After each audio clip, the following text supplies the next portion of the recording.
We're live, Dad. This is Lichtman Live, post Trump 2024 victory. Wow. Quite a few days it's been, Dad. I Um, feel like it's been a year since Tuesday. But we call it straight. We called the states for Trump long before any of the uh, press organizations or networks or cable outlets called it. We were way ahead of everyone. We call it straight, and we and we did the math. And long before anyone else, we knew the math didn't add up. how you feeling, Dad? Tired, really tired, but buoyed up by, you know, a slew of very positive emails about my analyses, about the keys, about the need to go on. Yeah, definitely. If you've sent us messages or emails, obviously there's so many we can't get to them all, but we appreciate all the love and support and intellectual dialogue and back and forth that people were giving to On us. the other hand, I'm still getting the hate stuff, Well, yeah, of course. If you're But there's wasting, such a contrast between those who are supportive, even though, they're trying to explain why I was wrong and give me lessons about how to change the keys. The difference between the respectful, intellectually deep, detailed comments I get from those folks and the vulgar, scurrilous, mindless stuff I get from the opponents, it's just night and day. yeah, I mean, if you're spending your time on the internet sending frivolous hate to us, just a waste of your life. I mean, that's on you. Sucks to. Yeah, I don't even read that stuff. I Yeah, immediately can tell whether it's, something hateful. But it's, as bad as that is, it's far outweighed by the positive. absolutely. All right, Dad, let's You get ready? down and dirty. All right, everybody, everybody here wants to know, Dad, what happened with the keys? Did you call the keys wrong? Was there some sort of, were there external factors that nullified the keys? What's your analysis? The floor is yours. Correct. I am going to openly admit, as I did in my statement to the press, which is all over the media, including I was the first introduction last night on Chris Cuomo's show on News Nation. He talked about having called me personally and my predictions and why what I'm doing is still very valuable. But, I made my statement to the media. I admit I was wrong. I called a Harris win and she didn't win. But I was far, far from the only forecaster to be wrong. Most other models were wrong. 538 forecast, predict it, the economist model, the stock market model, the candidate approval model, and many others either had it even or Harris ahead. So it wasn't just a singular failure of the keys. It was much broader than that. But, and of course, my buddy Nate Silver was all over the map. His last simulation gave a ever so slight lead to Harris, but he had also had earlier said his gut tells him Trump was going to win, but he said, don't trust my gut. Then he also said, well, even though my models show a dead heat, it could go one way or the other for all or most of the swing states. So no matter what happened, it didn't make any difference. He had it covered. So once again, he couldn't be wrong, but it means he couldn't be right as well. So, what went wrong? I don't think the problem was the keys themselves. You cannot change a model on the fly based on its failure in one election. The model's been built up over 41 elections. And I get, of course, a slew of well-meaning emails giving me after the fact analysis. Now that we know what happened, you've got to change your model in this or some other way. Change your uh, short-term economic key to some kind of polling data on what voters feel about the economy, or count Trump as charismatic, even though he clearly doesn't fit the definition of the key, and so on and so forth. I don't think the problem was how the keys have been developed over 160 years. I also get a lot of feedback saying, oh, you called this key or that key wrong. I'll talk about that, but I don't think I called any of the keys clearly wrong. And then, I get the hateful stuff. Oh, you're just an anti-Trump troll. You're biased. That's why you called for Harris, which, of course, as anyone who's followed our show knows, is utter nonsense. I didn't like Trump any better in 2016, and I predicted his win against this time in 2016 against all the pollsters, all the pundits, virtually every other modeler, and I actually got a note on the Washington Post where I predicted Trump's win saying, "Congrats, Professor. Good call," and signed in big Sharpie letters, Donald Trump. I also predicted Ronald Reagan in April 1982, again against the pundits and the pollsters. 60% of Americans said he was too old to run again. His approval rating was down in the dumps. So the idea that I jigger the keys simply to fit my political preferences is absolute nonsense. They're predictions. They're not endorsements. I've predicted the two most conservative presidents of our time against the conventional wisdom, Reagan and Trump, which you can imagine did not make me very popular in 90% plus Democratic DC, where I teach at American University. So, what did go wrong? Why did the keys misfire? First of all, one misfire does not invalidate a model. I'm broadly credited with 9 out of 10. So this would be 9 out of 11, still a pretty good win percentage. I would say, for the reasons you've all heard, 10 out of 10. I think I got 2000 right. So that would be 10 out of 11. Not a bad record. But I'm owning up to missing. And I want to share you my thoughts. You've all heard me say, I could be wrong. Of course, I could be wrong. I'm a human being. Human beings can always be wrong.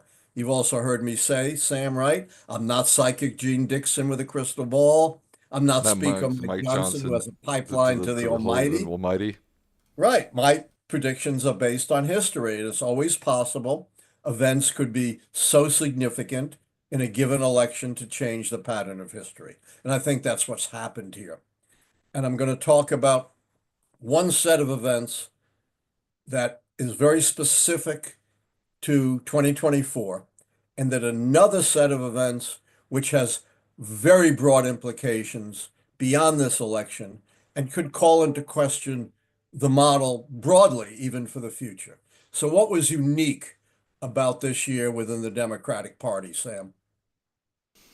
They kicked out their incumbent president. Worse than that, before they kicked him out, what did they do? Drug him through the mud. Openly, publicly, viciously trashed their sitting president. Right. Sam, how often has that previously happened in U.S. history? I'm assuming never.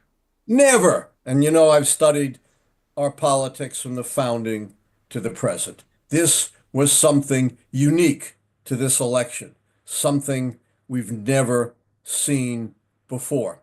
And obviously, if you're going to trash your sitting president so badly, that is going to taint any Democratic nominee associated with that failed president, and especially if you're choosing his vice president. So, outside the context of the keys, this cast a pall on the entire Democratic effort to win this election. It also made problematic one key, the contest key. When have we ever seen a sitting president who won the primaries step down right before the convention, Sam? I'm assuming the answer is never. Never. And Democrats did the best they could, had the delegates unite behind Harris. But that's the only time since we have the modern system of primary caucuses that we've had a nominee who's participated in how many primaries and caucuses, Sam? None. Zero. Unprecedented. Now, I called the key as best I could, given an unprecedented situation because 99% of the delegates united behind Harris, but I had to deal with an unprecedented situation.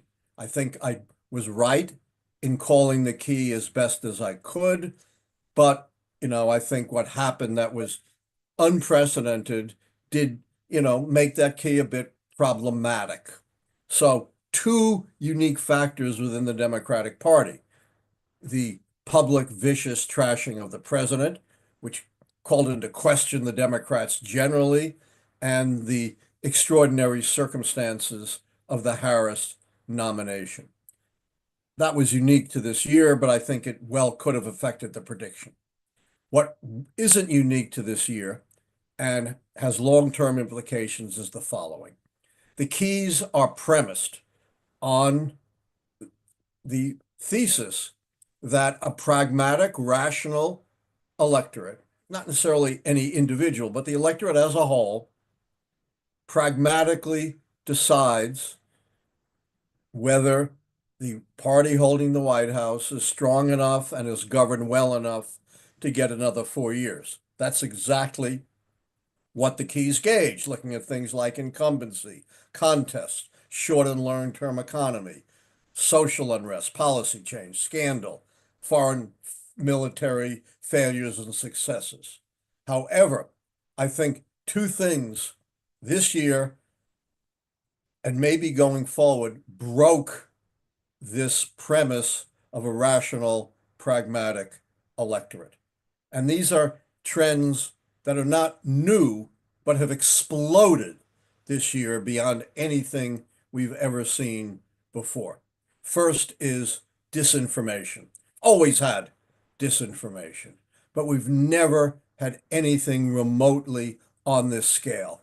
We're billionaires, and I don't know how much Elon Musk is worth. I'm sure more than $100 billion, who control critical sources of information for the electorate.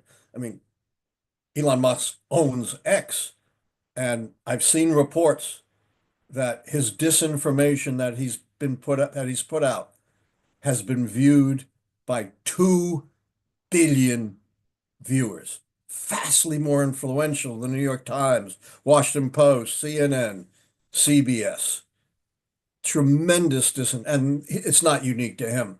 Billionaires are putting this out all over the place. And it's not just what people feel about the economy, for example, on disinformation.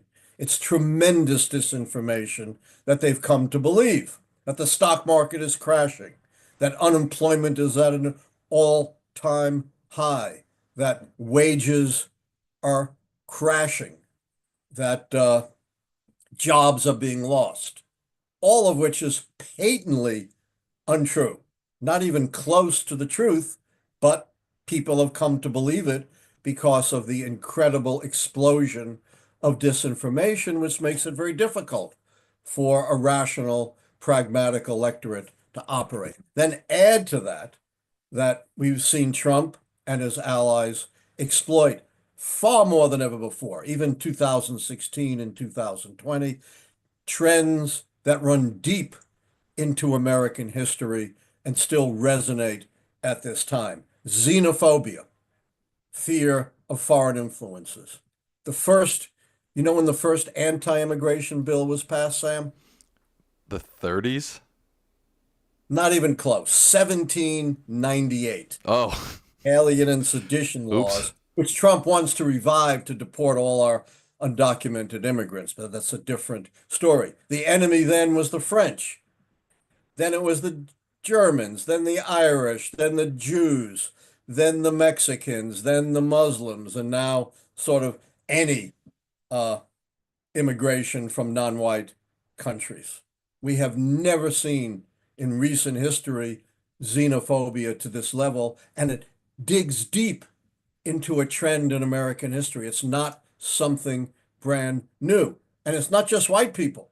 You know, people of all races and ethnicities can be subject to xenophobia. Second thing is misogyny, another trend that runs deep in American history. Let's not forget, women couldn't even vote broadly in this country until about 100 years ago, till the 19th Amendment in 1920. Before that, they couldn't vote. They couldn't even control their own property or their own wages. That's how deep misogyny runs. Women didn't have equality in education until at least the 1970s. They still are not on a par with men when it comes to health care, wages, employment, uh, holding high political and economic positions. And finally, there's racism, one of the deepest, most pervasive trends in American history. And we've seen, just as Trump and his allies have brought misogyny and xenophobia to a new level, he's also brought blatant racism to a new level.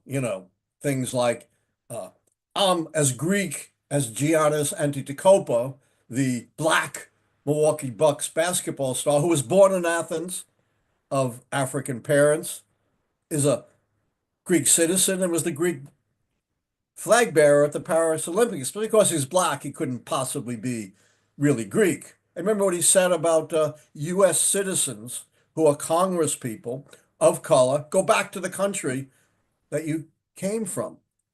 So we see then the explosion of disinformation and these three dark trends from American history. And that calls into question the whole premise behind the keys of rationality and pragmatism. So I'll be monitoring developments very, very carefully over the next 4 years to see A, if we're going to have free and fair elections, and B, whether the fundamental premises of the keys still hold. And I'd like all of your help in analyzing my interpretation of this and your suggestions for going ahead in the future. Thank you for that explanation, Dad. That was very enlightening. I certainly agree with you. I feel like for the first time in my lifetime, at least, it felt like voters were going to the polls, red voters, blue voters, in two separate realities. They were heading to the polls with two separate pockets of fact, two separate facts to guide their lives, which I don't think is ever, like you said, misinformation has been around forever. But this idea of literally America split into two separate divisions of facts and reality, I don't know if that's ever happened before. No, it hasn't. And it's not just disinformation about the economy, it's on so many things. For example, the disinformation that undocumented immigrants are dangerous, right? They're killers. They're going to come into your house and slit your throat. The truth is, undocumented immigrants commit crime, including violent crime, at vastly lower levels than Native Americans or even legal immigrants. They are the most law-abiding segment of our society. You know why, Sam? There's an obvious reason why they don't want to get involved with law enforcement. Because they don't want to bring attention to themselves and get sent back to where they were trying to run away from. Exactly. So there's a good explanation why they're the most law-abiding. But this disinformation, that they are, cutthroat, bloodthirsty villains is so far off base. And they're taking jobs from Americans and weakening and destroying our economy. The opposite is true as well. They are mainstays of the agricultural industry, the construction industry, the personal service industry. You get rid of these 12 million workers. Well, there are 12 million immigrants, but millions of workers. You think, Native Americans are going to jump up and take those jobs? Not in your life. You're going to cripple the economy. Estimates that I think I've talked about before are as high as a 6% hit to America's GDP, enough to drive us into a recession, which, by the way, is the only way to actually cut prices. That's another bit of misinformation. You can't actually cut prices without creating a recession when people don't have the money to spend. The only thing you can do is what the Biden administration has already done, bring price increases down to a reasonable historical level. More utter misinformation. Yeah, I think again, people were heading to the polls, especially people who voted for Trump, thinking that the economy was in disarray. I honestly believe that, and unfortunately, I think maybe inflation killed the cat. I know it's not part of the keys, but it's hard to ignore how many people were. I mean, the entire country was inflected by inflation, and people were angry and people were really upset. And from the exit polling, you can see that they were upset. They didn't like the way the country was heading. It was seems very clear to But it's me. deeper than that. They had, understand inflation, can always pick out one piece, but they had a fundamentally misleading view of the entire economy, not just inflation, but jobs, wages, stock market, unemployment. They believed the line that the Musks and the Trumps were saying that across the board, the American economy was a disaster, when in fact it's the strongest economy in the world. Right, Every nation was affected by inflation right right, after the pandemic of necessities. People weren't spending during the pandemic.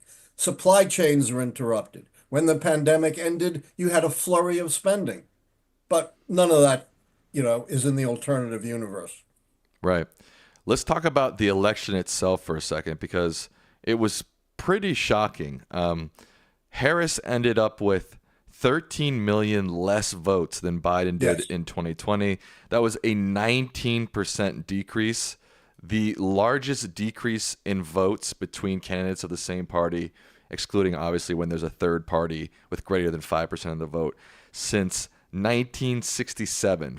That was Ford, who lost 8 million votes You mean from, 1976, that's what I not meant, 60. 1976, who lost uh, 8 million votes compared to Nixon in 1972, which was But Nixon won in a landslide, don't right, forget.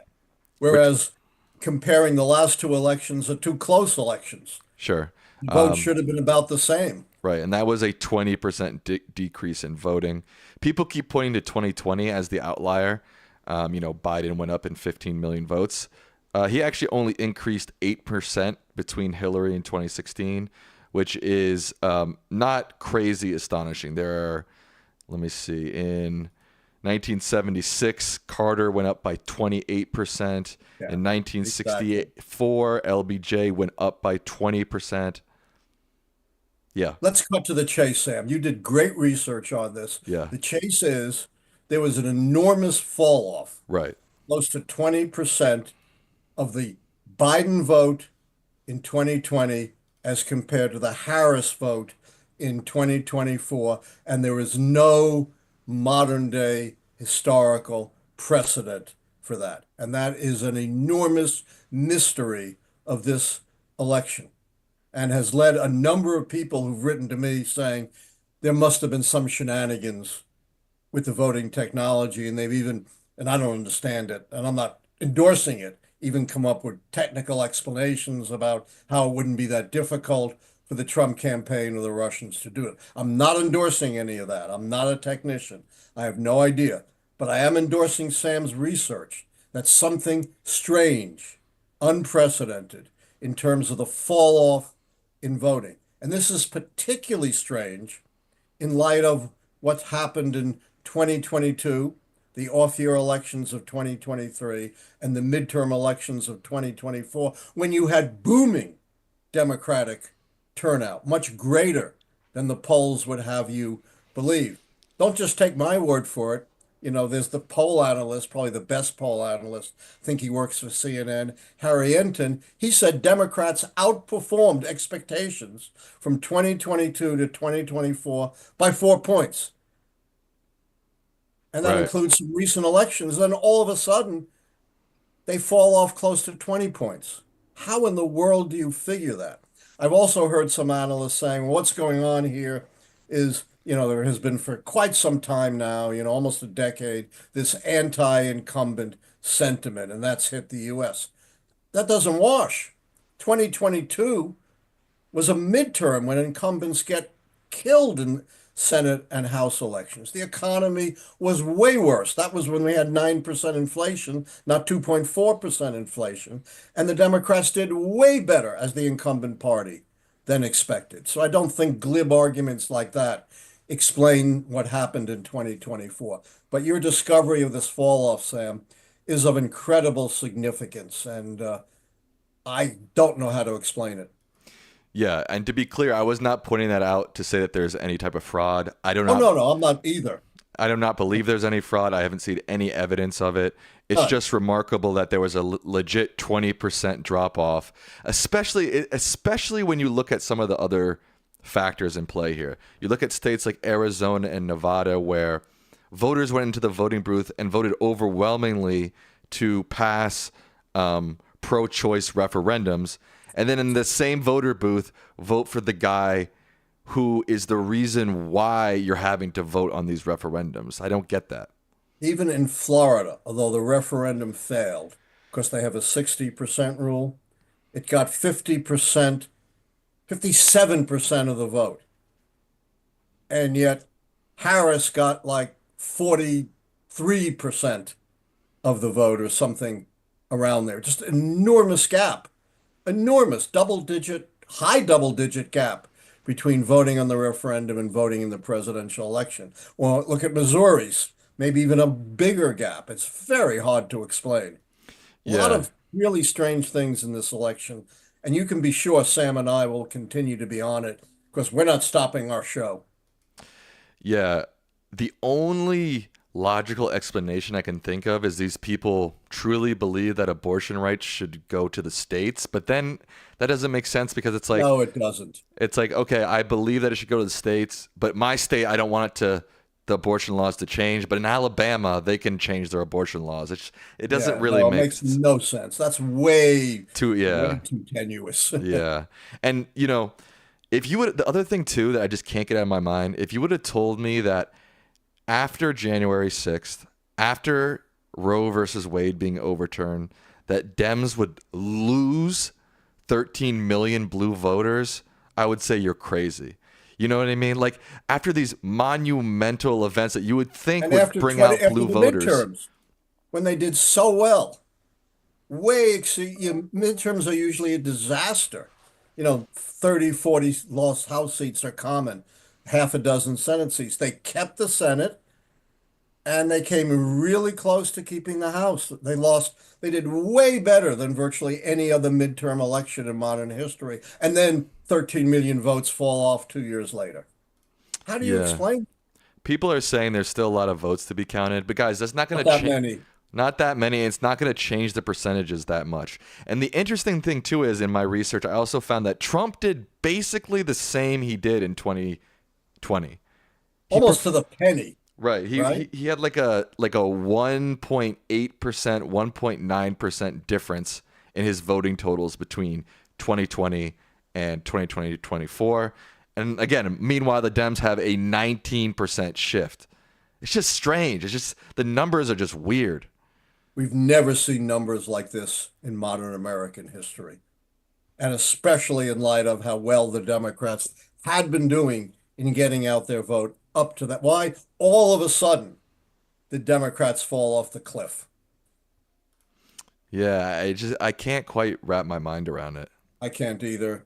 Uh, but we're going on. Maybe we'll figure it out in a future show. But the one thing that all the intelligent comments had told me, including ones that were quite critical, saying you got the wrong keys or you turned them wrong, that the keys were still very valuable as a base of how American presidential elections work, that we should continue our analysis, continue our show, that we still have a lot to contribute to the American people.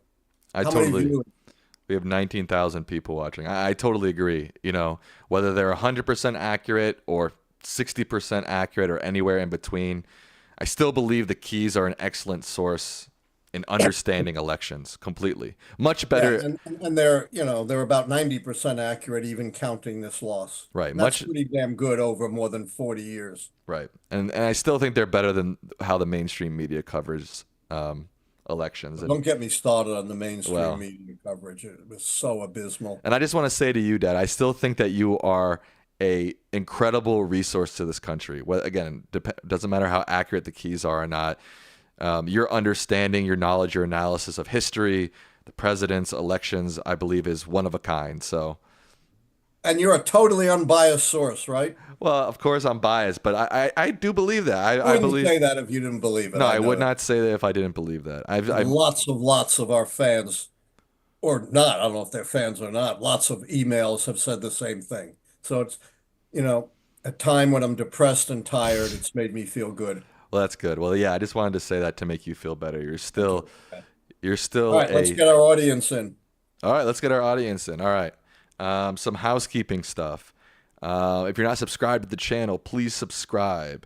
If you would give this stream a like, that would be fantastic. You want to follow Allan? He's at Allan Lichtman on X and TikTok at underscore no at Allan underscore Lichtman on Instagram. I'm at Sammy Licht on Instagram and YouTube. All right. And we need members, right? Oh yeah, and if you'd like to join as a member, I've turned the chat to members only tonight just because there's just so much hate and so much trolls, and if you just don't feel like dealing with that, if you want to go on your own Twitter page and yell to the sky about Allan Lichtman, go for it. We just don't feel like seeing it. So there you go. Can I just read something? I just got this. Sure.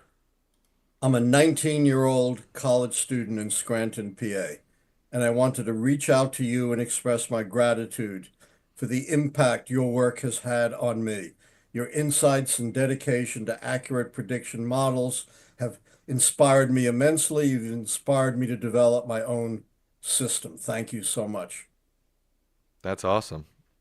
I've gotten a lot that. It's really, as I said, at a time when I'm tired and depressed. Yeah. Uh, but then I get, still get all this hate stuff. But I can tell it. I've learned how to identify it right away and never read it. Yeah, me too. You can tell All right. usually within the first 3 seconds of skimming it, you're like, oh, this is some sort So of. you're doing members only because we just have too much, huh? No, don't worry about it. All Don't right. worry about it. Yeah. I should know better than to venture into Yeah, anything just don't technical. worry about it. Also, we have a Reddit page and a Discord. If you want to join those are in the description of the video. Our first question is this the end of American democracy as we know it with the Trump win? I can't say that definitively. On election night, I was pretty dismayed and, thought that was possible. It's possible.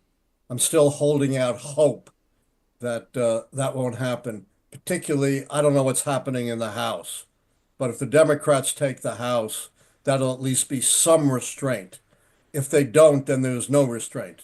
Then Trump will control the presidency, the Senate, the House, and the Supreme Court, and all of the military, the Department of Justice, which he's going to put his thumb on. Yeah, I mean, I certainly think Trump is going to do a lot of terrible things. Will he become a dictator? Will he be our president after 4 years? I honestly don't think so, but maybe I'm being naive and overly I don't think optimistic. he'll be president after 4 years. I don't know if he'll even serve 4 years given his age and health. But you have someone who may be, in some sense, more dangerous because they're younger, sharper, more competent, J.D. Vance. Right. Derek Taylor says, one, I believe that Trump is charismatic. Two, approval rating less than 50% for Biden. And three, voters have feelings of recession and inflation that were too high, was bad enough to turn the keys against Harris and ultimately lose the election. What do you think, Dad? I've gotten 100 emails like that. You cannot change the keys on the fly. Particularly, you're telling me to change them when you already know the answer. That makes it, even more problematic. So my answer, I encourage you to develop your own prediction system. Go right ahead. It's the same answer I've been giving people before the election. But if you're going to stick to the keys and have some real historical perspective and historical analysis, you got to stick to how the keys are defined and how they've been answered. If you want a different system, it has no history behind it and doesn't tell you anything. Right. VS says the keys rely on perception. Since over half the country has drank the Kool-Aid, reality is no longer relevant. Well, I'm not willing to take it to that extreme, but I think it's consistent with what I've been saying. That one of the factors that calls the keys into question, not just this time, but maybe in the future, is the fact that pragmatism and rationality has given way to disinformation. and not just slight disinformation, but vast disinformation, calling the most law-abiding part of our population the most bloodthirsty, calling, record stock market, near record unemployment, booming job creation, calling all of that just the opposite. Right. Craig Reeves says, for 4 years, all the news coverage was about Trump, and little of it covered any of Biden's policies. Key 7 and 11 are false, not because they didn't happen, because not enough people knew about them. Hard to say. I think most people did know about a lot of Biden's policies I don't that were know, Dad. different. Let me I don't finish. know. At least that were different from Trump's. They might not have known the details. And you heard me say this a million times. The Democrats are horrible at what, Sam? Messaging. Messaging. They have not been anywhere near as successful as the Republicans in developing a simple and compelling message. Yeah, I mean, I feel like the Biden administration, policy-wise, on paper, they were pretty good, but for some reason, again, half the country lives in a different reality or something, a different set of facts.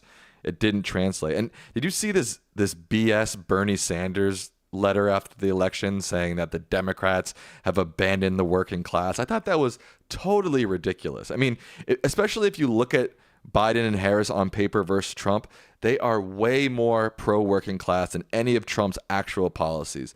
Kamala Harris has a family tax credit, loan forgiveness for first-time buyers. The Biden administration had the infrastructure bill. Most of their time was fighting the inflation that COVID caused, which helps working class people. I thought that was total bullshit. But the issue is they didn't run on any of that. Yeah, and Biden's policies were so successful that Republicans who voted against them in their local elections were campaigning on them, saying, we brought you all of these wonderful benefits, all of which were coming from these Biden policies that they voted against. It's just remarkable how bad. Yeah. And, Bernie is another example of Democrats self-destructing. How many times have you heard me say this? They love to snatch defeat out of the jaws of victory. And, I couldn't be more disappointed in Bernie Sanders. He doesn't get his way and he whines and complains and undermines his own allies. And just to be clear, I'm a Bernie Sanders fan. I like him. I like his I do policy. too. Yeah, but I just thought that was ridiculous to go out and as soon as they lose, to be like, the Right. Democrats have abandoned the working class. That's not even true. That's not even factual. The It's not Democratic, even close. right. The Democrats are by far more pro-union than anybody in the GOP, let alone Trump. Not even close. And, Democrats have supported the Affordable Care Act and strengthened it, which is probably the single most important legislation of modern times that has helped working class people. Because tens of millions of people who couldn't get health insurance, either because they couldn't afford it or had pre-existing conditions, are now, for the first time, only getting health care under the Affordable Care Act. And it's not the Elon Musks and Donald Trumps who are benefiting from that. It's the American working class. Yeah. And, we're all shocked that Kamala lost, but it's like the Democrats are fighting themselves from the center with Pelosi and fighting themselves from the left with Biden. And it seems like the Biden administration could do no right in the eyes of their own allies, which, again, just makes no It's sense to something me. we've never seen before. That, a party not just trashing, but viciously trashing right out in public their own sitting president. And think about it. Donald Trump tried to overturn the 2020 election and Republicans still stood behind him. I know, of course, Republicans have no principles, Democrats have no spine. Mom says you need to I put got it, a Dad. quota. Dad, You got I that. got Okay. it. Just focus Mom's on the word show. is gospel. I can't put buttons anywhere. Oh, Just don't talk to me about that. right. So just focus on the show. All right, I'm ready. I lost my train of thought. Next question. Oh, honestly, I know this. Obviously, we were both very against the Democrats throwing their incumbent president out the window. I would have. I mean, I know this is hindsight, but I would have rolled the guy out on a stretcher before I would have thrown him out the window at this point. That's Honestly. crazy. Yeah. Donald Trump is multiple impeached. convicted of 34 felonies, civilly convicted of colloquially rape and massive fraud. Right. Republicans don't bat an eye. Exactly. Biden falters in a debate, and it's the end of the world. Right. Biden's too old. It's the end of the world. Let's kick Yeah, him out. Crazy. yeah. And not only that, how many examples do we have of Trump being absolutely failing mentally, ranting about Hannibal Lecter, calling Elon Musk Leon, not knowing the name of his doctor, confusing Nikki Haley and Nancy Pelosi, not knowing what city he's in. No problem for Republicans. Who cares? Anyways, I mean, I don't think it's that helpful at this point to blame people or point fingers because that's not how No, you. I agree, and I'm not. I'm Right. not. I'm just defending my one sentence definition of American politics. Right.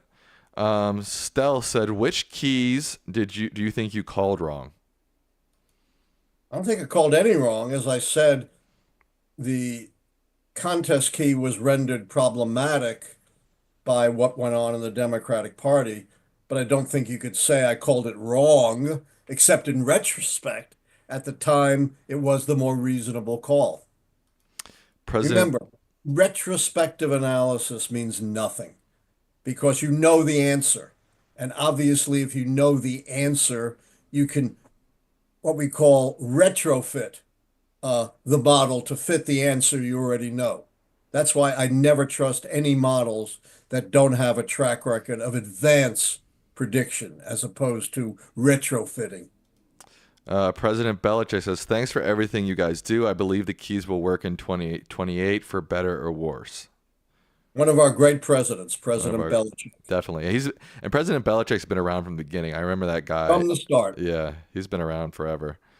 So thank you. Matthias Cabral says, do you think the issue is that Trump is beyond the keys and Trump changed the locks? I think that's a little too glib. It's not just Trump. Trump blipped out tomorrow, nothing much would change. It's the deeper forces that I outlined of deception, racism, misogyny, and xenophobia, which are by no means limited to Trump. Speaking of xenophobia, racism, did we get a Senate result in Arizona, Sam? Did It's that horrible woman lose? it's not been called yet, but Ruben Gallego is up. Let me just double check. I actually looked right before the show. He is up. It still hasn't been called, but he is up. Oh God, it's close. He's up 49.8% to 48.1%. That's 1.7. He's How much got vote is he's in? got 1.3 million votes. She's got 1.256 million votes with 76% reporting. Oh, well, that's still up in the air. Yeah, so Why are they so slow? I have no idea. 76%, 2 days late. I have no idea, Let's Dad. get to our more questions and comments. Um, Kashra91, one of our members says, "Tell us something to calm us down." Uh, Only a tiny fraction of the American adult population actually voted for Trump. As we said, no more than voted for him in 2020. Something like 73 million. There are nearly 300 million persons in the US 18 years or over. So you're only talking about 25% of the adult population. So there is still a vast reservoir of persons in this country who aren't certainly uh, certified as being in the Trump camp. I have to believe the vast majority of them still want to uphold our democracy and will work to that end, but I must scold them. If you want to uphold your democracy, you've got to vote. Elections have consequences and they matter. There's no such thing as a moral victory or a protest vote. No such thing. Yep. I mean, 13 million people who voted for Biden didn't vote for Yeah. Harris. Plus all those people who, didn't vote in either election. Right. Um, oh my goodness. You all right? Okay, keep going. Next question. Laya Den Lai, one of our members, says, How can we prepare for Trump? What actions will be most effective? Voting, remember, you're going to have special elections coming up, which could well decide the House. The House, one way or another, is going to be real close. There are always retirements, deaths, and illnesses. If there's a special election in your district, be sure to come out and vote with your feet. Even if you can't vote in an election till 2022, join protests, join demonstrations, engage with your elected officials. Activism is the only answer. And voting, of course, when you have the chance. Yeah. I mean, look, again, maybe I'm being too naive and optimistic, but I genuinely believe we will survive Trump. We will get through Trump. It won't be easy. And look, I already feel burnt out. You know, I already feel like, God damn, we have to deal with this guy again. I thought we got rid of this guy. And a lot of people are going out there, you got to keep up your fight. You got to keep, holding his feet to the fire. But at the same time, and I know a lot of people feel this too, I feel so burnt out. I feel so exhausted. And it's like, we haven't even started his And next you're term yet. 32 and I'm 77. You I imagine how know. burnt out I am. I'm reminded of the great line from a poem by Edgar Allan Poe. Where the traveler meets aghast, sheeted memories from the past. I think that perfectly encapsulates where we are right now. But like we might have, in the heat of the moment, a bit overreacted on election night. Maybe not, but I still believe, at least I fervently hope, we will survive Trump. But that's not how I wanted to spend my old age, having to endure Trump for another 4 years. Yeah, it was funny. After I signed off, after signed off from the live, I was watching, I don't know, just the general MSNBC, CNN news, and they had Trump come out and do his concession speech. And as he and his family were walking out, I saw they had a close of a Don Jr. and I saw his shit-eating grin that he had, and I was like, no, not again. We have to see this dude's face again for the next 4 fucking years. No, it drove me up the wall just seeing Don Jr.'s shit-eating grin. I was like, not again. I thought we got rid of these guys. Not again. Ugh. Where the traveler meets a gash, sheeted memories from the past. All right, more questions. Uh,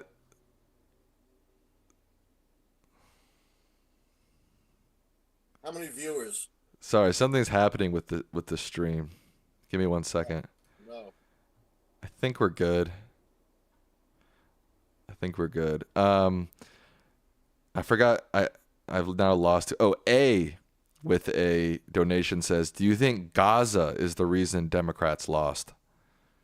Obviously not. No one thing ever explains why a party wins or loses. So, no proof of that whatsoever. And I think I identified much bigger forces operating here. And remember, I did give the Democrats a failure for Gaza and the Middle East in general. So I Right. didn't overlook that. Right. Good point. Ezra Kirkpatrick says the keys are inherently human-based system, so obviously there's going to be some errors, but it's the best one we've got. Much love to the Lichtman family. We are all going through a rough time. Thank you, Ezra. Thank you very much. Um, Elac says Allen bent the keys to his bias. That's why he was wrong. When I used the keys, it ended up being in Trump's favor. I already addressed that. Okay. Let me address it again because apparently it didn't sink in. My predictions are totally nonpartisan. They have nothing to do with my political views. I predicted the two most conservative presidents of our time, Ronald Reagan in April 1982, against all the pundits and pollsters, and then Trump in 2016 against all the pundits and pollsters. If I were going to predict based on my uh, politics, it would have been so easy to predict their defeat, which would have made me much more popular in 90% Democratic Washington, D.C., where I teach at American University. I predicted George W. Bush's reelection. I predicted H.W. Bush's election in May of 1988 when he was 17 points down to Michael Dukakis, his Democratic opponent, and every pollster and pundit had written him off. Democrats were saying, we're going to leave the country if we can't beat this guy. So that's the most errant nonsense I have ever heard, to be honest with you. Boom. Tell him, Dad. Um, Hole up little bit says, do you see the model evolving to account for all these changes? It's very hard to change the model based on one election. I'm not saying it's impossible. The model's based on 41 elections. But that's one of the things I'm going to be pondering, as we move forward to 2028 when I hand the keys over to Sam anyway, because I'll be too old.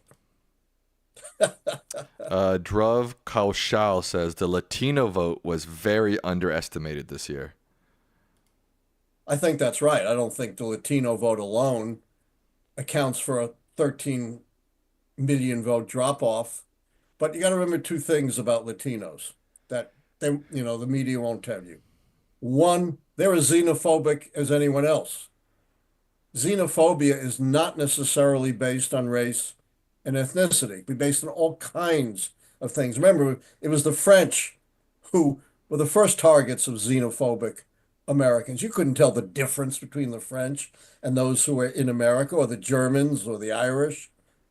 And Latinos, can be as xenophobic as anyone and as against undocumented immigrants because they think they give them a bad name. We're illegal, we're working hard. They're buying the same disinformation. And Latinos are also very socially conservative, another important issue when considering the Latino vote. I want to be careful saying that Latinos are xenophobic. Obviously, No, that's no. a I mean, vast let me make generalization. that clear. They are as subject to xenophobia as anyone else. I'm Gotcha. not saying they're uniquely xenophobic. No one is uniquely xenophobic, Right. but I'm saying they're not exempt from being xenophobic. I want to make that crystal clear. Junaid Naik says Bernie Sanders was the Barry Goldwater moment, and now we need an FDR or JFK for the Democrats. And Democrats need to run on Bernie Sanders, like working class issues, a 50-state strategy, and a candidate for the heartland. Well, no way to say what issues Democrats should run on uh, when it came to issues as opposed to, anti-immigrant or, it's a bad economy. When it came to policies, Democrats were way ahead. So you can't predict an outcome based on issues. Absolutely. Democrats would love to find another JFK, FDR, or Barack Obama from 2008. Those are the three Democrats since 1900, 120 plus years, who meet my charisma key criteria. And you never know. JFK kind of emerged out of nowhere. Franklin Roosevelt was considered done when he caught polio in the 1920s, so you never know. Vanessa Jazz P says, where the keys, quote, failed is not being able to account for America's unwillingness to elect a woman. I don't disagree with that. Didn't I say misogyny was one of the important factors? I just don't think it's the only one, but certainly don't disagree that misogyny played an outsized role here. Thank you, M. Jorgensen, for your donation. They say, I woke up Wednesday morning in despair, and by Wednesday night, I had signed up to volunteer for my local Democratic Party. I'm a trans woman. I will never give up. We will never give up. That's a Yeah, good that was some of attitude. the incredible misinformation that was being spread Oh, about trans. yeah. What that people were becoming trans so they can get into Harvard, and the government was paying to turn people trans, and people believe that.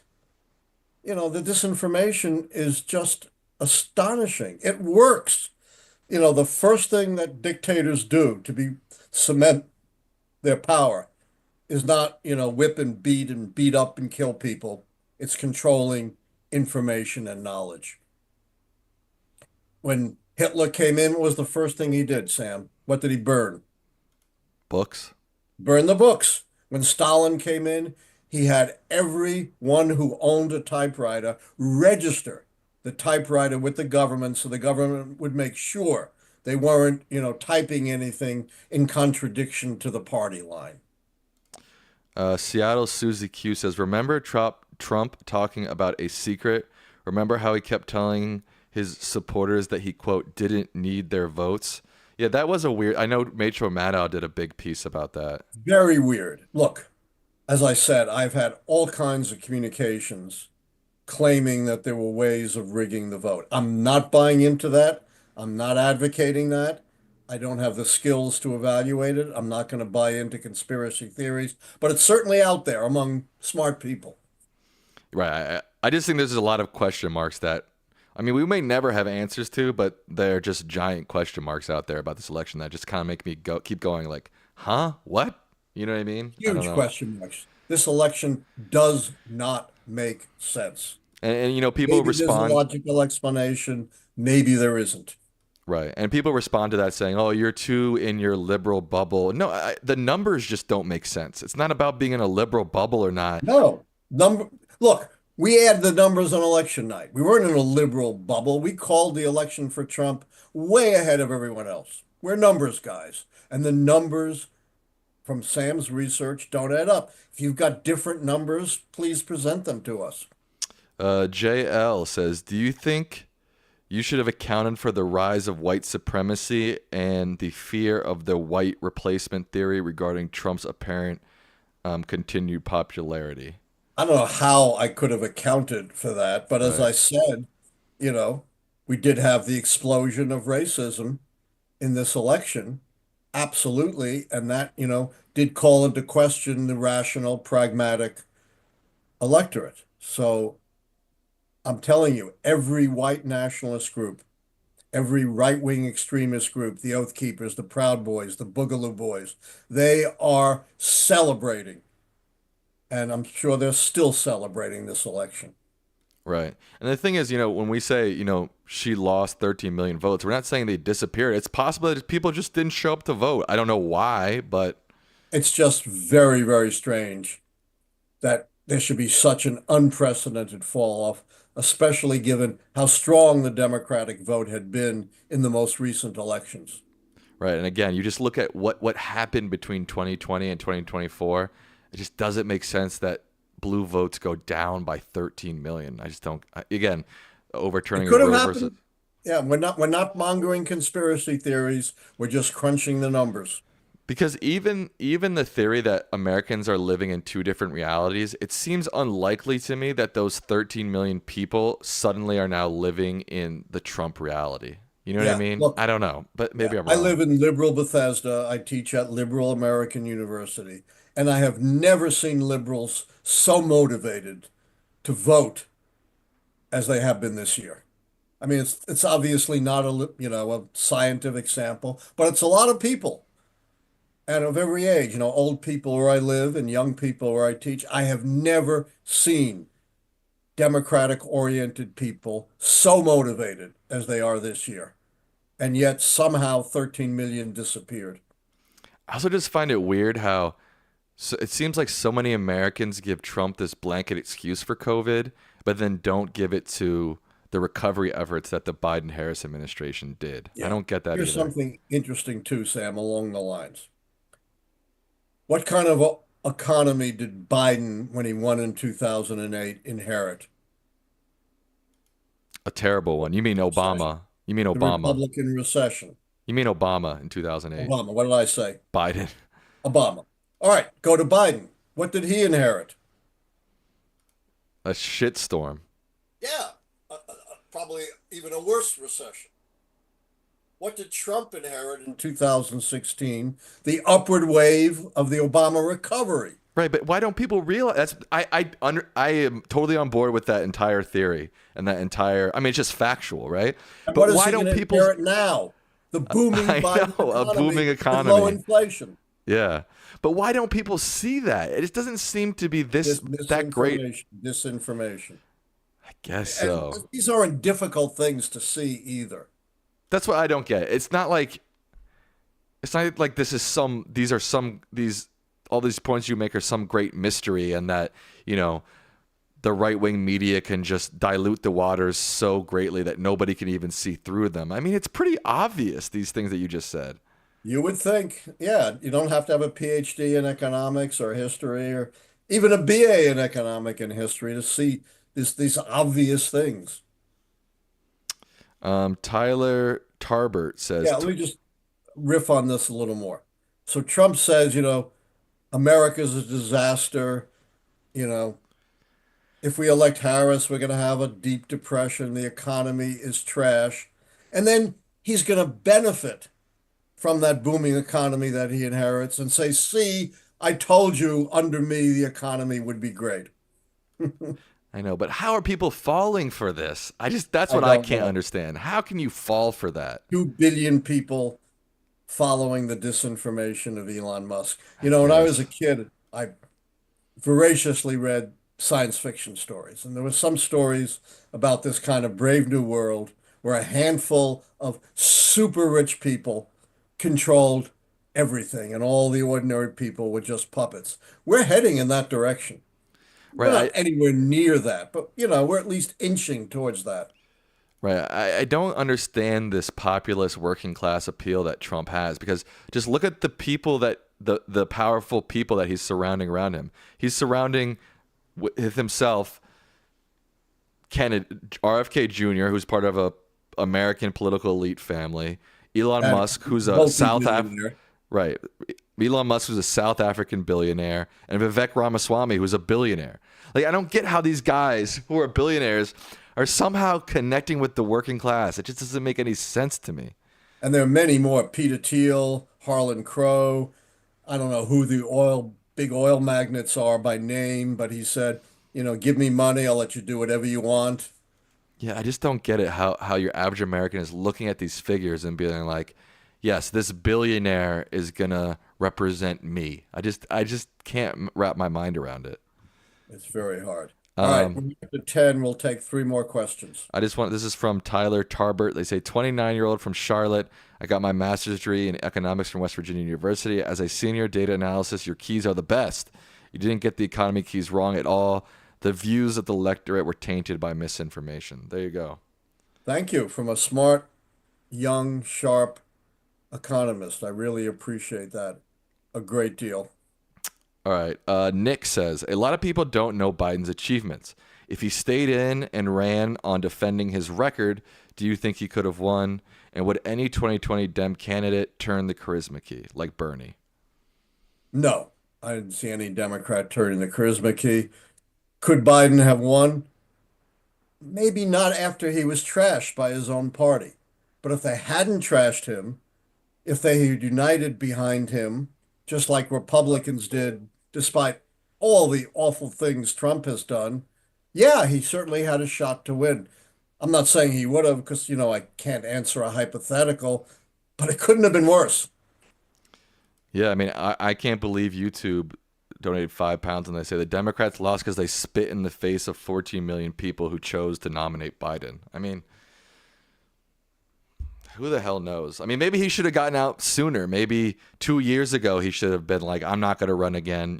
There's no way Yeah, to tell, who knows? obviously. Right. You can't, this is why you can't really know hypotheticals, and B, why after the fact, rationalizations, explanations, modifications aren't worth anything. Anyone can be a genius when they know the answers.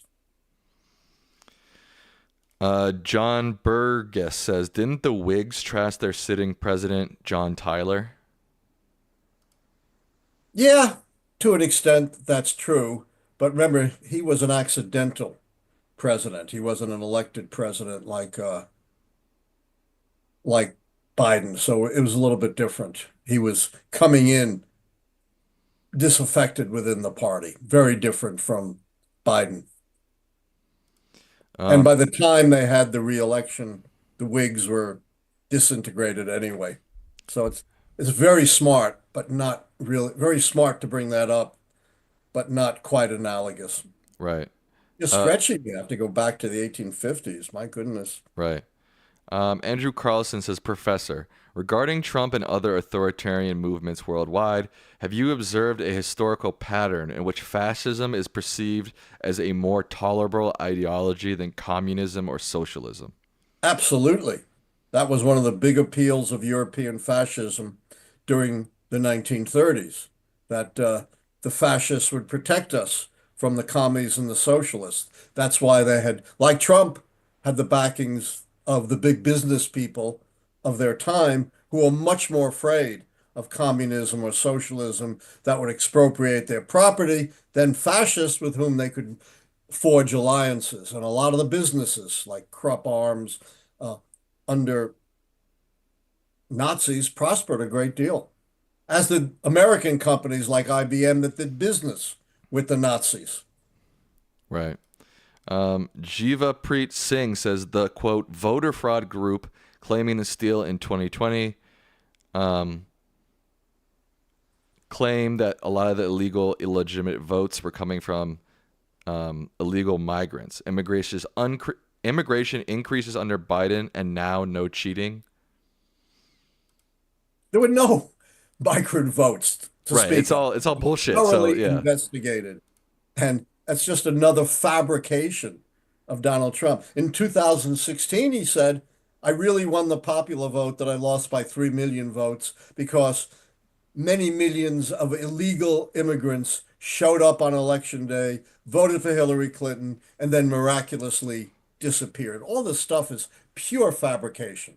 Even Donald Trump's own Justice Department, his own cybersecurity uh, agency, said all of this is nonsense. They used even less polite words than that. Yoga Lance says Trump can pass executive orders, but those orders aren't unchecked. They're challenged in court by states and advocacy groups, etc. We can use Trump's own playbook and use the delay game in courts. What do you think about that, Dad? I think that's very smart, but very weak for a couple of reasons. One, you don't immediately get to stop something just because you go to court. You got to get an injunction, and that can take a long time. You're not necessarily going to get it because you got to show overwhelming evidence to get an injunction before final adjudication. As we saw in the Trump cases recently, these cases went through the courts for years. And then where do they ultimately wind up, Sam? Uh, Nowhere. What cases where that are federal, where they Oh, ultimately Supreme Court. yeah, good luck with, stopping Trump in the Supreme Court. So while I think that's very smart and I think it should be done, it's not a sufficient answer. Right. All right. Final Two more question. questions Oh, and we're done. two more questions. Okay. Lopez7 says, do you think people underestimated the uncommitted movement and the college protests in Michigan, Wisconsin, and Pennsylvania? I can't say. I haven't seen any data on that, but the movement was much too big to be explained by that alone. Right. And it's kind of tough too because I mean, Harris did so poorly. I mean, she did worse in pretty much every category imaginable that it's kind of hard to even go into like the demographics and analyze this election because she did worse in almost I think every Everywhere. category. Yeah. Not only that, everywhere, not just in the swing states, but in New Jersey, New York, Right. California, Florida. Um Last question. I'm trying to pick a good question to end with.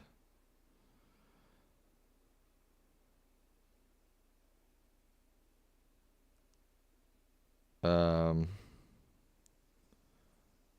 Here's a question from one of our mods, Jeff. They say, if I may add to your explanation of the keys, I believe that certain factors besides the criteria for the economy key helped influence the election. Those being a historical bad wealth gap unique to the US and the historically bad cost of living to wage growth ratio. Both of these are at historically bad levels and the keys don't account for them. No recession or negative GDP growth, but a lot of people are hurting. What do you think? Again, you want to develop your own system, go right ahead, you know.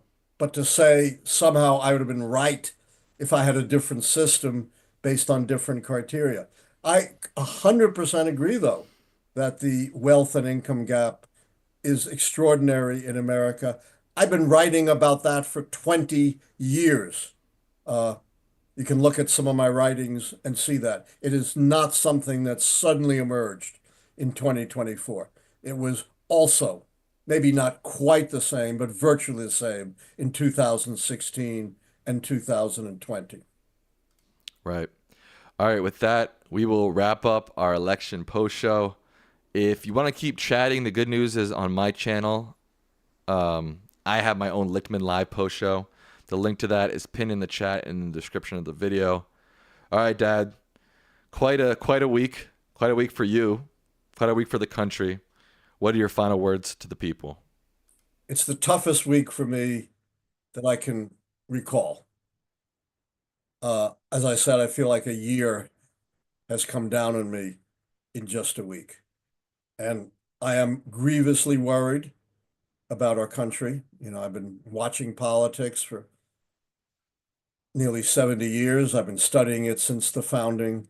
But people like you out there, even those who don't agree with me, but who ask smart, intelligent, informed questions, really give me a lot of hope, as do so many of the emails I received, even those that are critical, but point out the value of seeking truth and speaking truth to power and exposing wherever possible the disinformation that so pervades and so poisons our society. So keep up the good work.